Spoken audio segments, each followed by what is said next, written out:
In this video, I'm going to show you how to save atlas in ChartInk.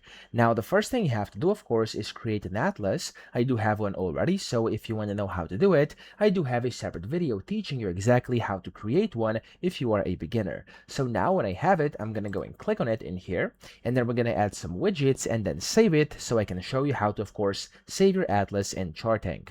So from here, of course, you can first start by adding widgets by clicking Add Scan or Chart, and you could go and start fresh or from a template. I'm just actually going to go and click on over here. I'm going to click on a random one. For example, I'm just going to do top gainers %. So I'm going to click on that, and as you can see, it's going to pop it up like this. Now here you'll see you have design and result.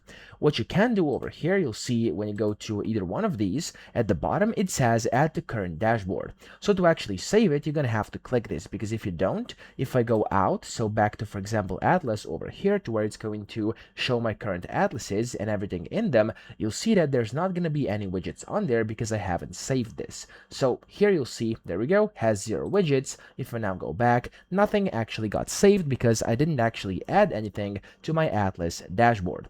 So from here, what you do have to do is, as I'm going to show you right now, add it to dashboard and then submit it. So let this load in. You want to find whatever you want. We had these top gainers, and you want to click on this add to current dashboard button over here, and then you want to hit the submit button whenever you give it the widget name and description as well. So for example, I'm going to leave it like it is, click on submit, but if you want to change it, click in here and you can type in whatever you want, okay?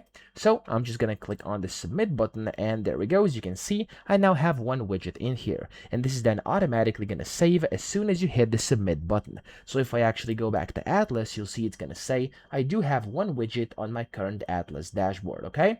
Just like that, when this loads in, you'll see it's going to say one widget. So that's essentially how to save your atlas in ChartInk. I hope this video helped you out. If it did, please subscribe to the channel and help me out as well.